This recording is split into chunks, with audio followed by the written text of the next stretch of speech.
This is the talk show that takes a no-holds-barred approach to politics, where truth and integrity are the standard and the Constitution honored. From Renaissance Studios, this is Champion News Talk Radio.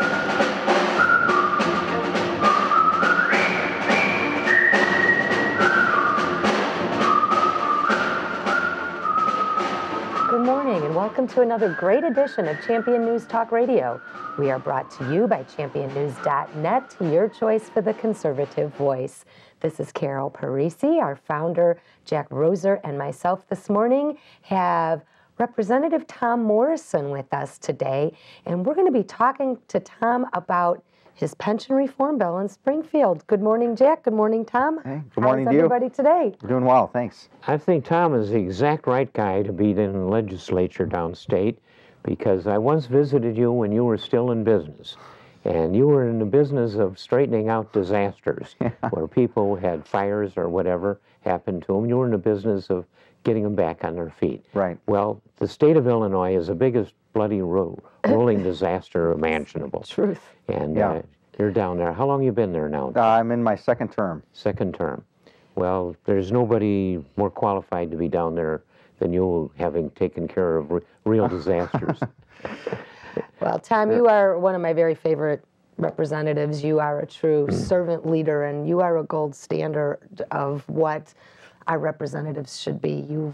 I've known you personally now, and we actually live in the same community, and thank you for your service. Thank you. Thank you for serving with honor. You've been a teacher too, haven't you? I taught fifth grade for 6 years, yeah. 6 years of that? Mm-hmm. Ooh-wee. Yeah. Were there any boys in the classes?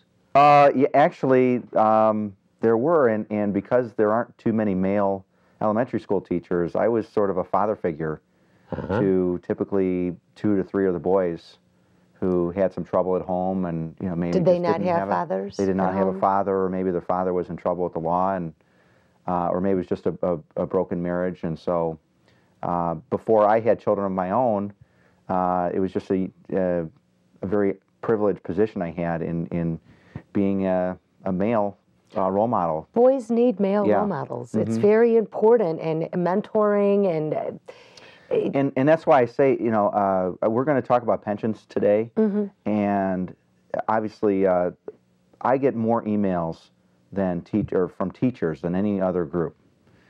And I make sure to let them know, look, I have been a teacher. I taught for 6 years. I know how difficult it can be in a classroom, especially now. We have, tremendous amount of broken marriages, broken homes, tremendous amount of financial stress in our communities. And that filters into the classroom. That makes for a more difficult learning environment for a teacher who is, teaching is not an easy position. No. Whether you're in a public school or in a private school, because of a lot of the social issues that we are all dealing with, whether you're conservative, liberal, or moderate, or what have you. So anyway, I'm so grateful to have this position, because I have had kind of a unique background, having been in a classroom and also having run my own business, and now being in the legislature. Tom, well, you get a lot of seasoning running a business, because you've got to get that balance between your customers and your employees and your own needs. Right. There's 3 different groups involved in running a business. It's a little more complex than just say, well, raise the taxes. Yeah, you just can't raise prices arbitrarily. I mean, No. without some consequence of your competitors being more efficient and outbidding you, or just customers who aren't able to pay what price you want to charge. So something gives. Tom, what if you ran your business as the state of Illinois runs its budget? What if you budgeted your business the way the state of Illinois budgets its? Well, the state or a government entity is not, it can never be run exactly like a business. But you have to balance But your there's books. certain principles. There are certain principles. That are universal. You can't spend more than you take in. You can't raise your prices, i.e. taxes, beyond the point that people can pay, because we don't have a border. We talked about this. We've talked about this before. As a joke. What if we passed a law that there's going to be a border fence in Illinois to keep people in? At some point, people either choose to leave or they're forced to leave. And we're reaching that tipping point very, very rapidly in Illinois, where people say, you know, I want to stay, but I can't. I can't afford to stay here anymore. Let me give you a little perspective impeding on quality of life, too. Yeah. I've been on this back when I was head of a homeowners group in Arlington Heights 40 years ago, as I first got interested in the foolishness that's going on in the public school system. And it is terrible foolish. And you hit the nail, it is foolishness. Oh, it's terrible. And since then, I've made a study of the management practices of the K-12 school system, the public system. And I tell you, there's just no doubt at all. It is the worst run management, lurch, stumble, and fall in the whole state of Illinois. And just look how huge it is. In general, Zettler, the guy that wrote the book on it all, tells us that on the average, it costs $16,000 a year for each child in the school system.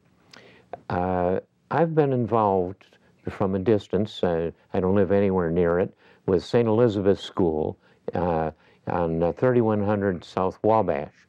Now, that's a tough neighborhood, and they've been teaching poor black kids there for over 70 years, and they do a good job, and they never throw them out. And those kids graduate from that 8th grade thing. They go on to high school and colleges. A lot of the leaders in the city of Chicago, black leaders, have come out of St. Elizabeth's. How much does it cost for a St. Elizabeth student, Jeff? A little less than $4,500 per child. Mm-hmm. I just checked that with them this week. Compare that with the $16,000 of the city of Chicago, and that doesn't include all of the expenses with the pension that is in, a lot of that's in addition. Right. But they go for less than a third.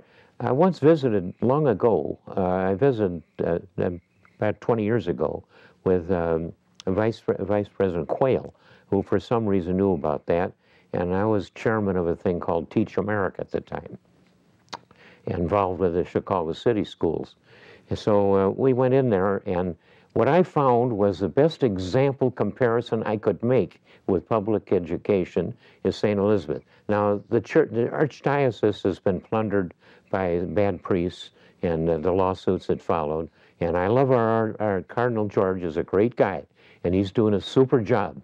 But there's no money left to fund all these schools.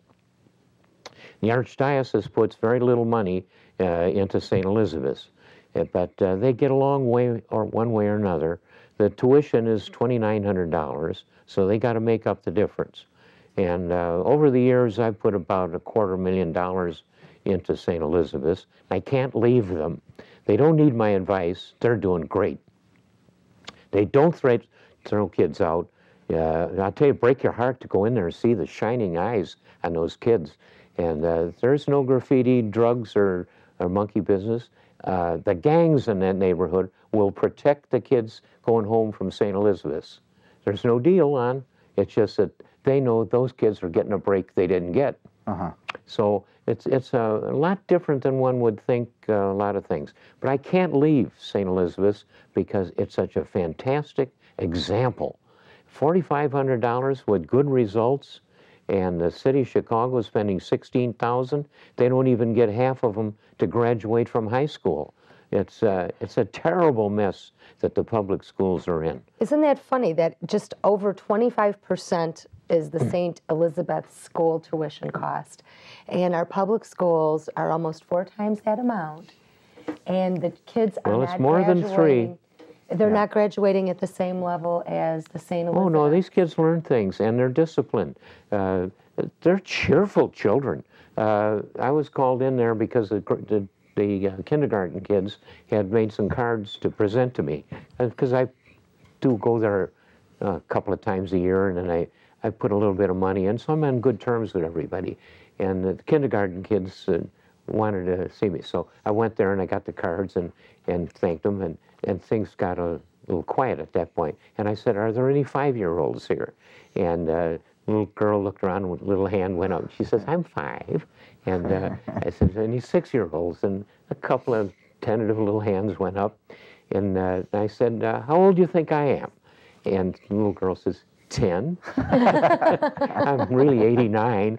And I said, no, lots more. And she said, 20. Well, at that, the whole bunch of them, about 30 kids, they're all sitting on the floor, you know, around.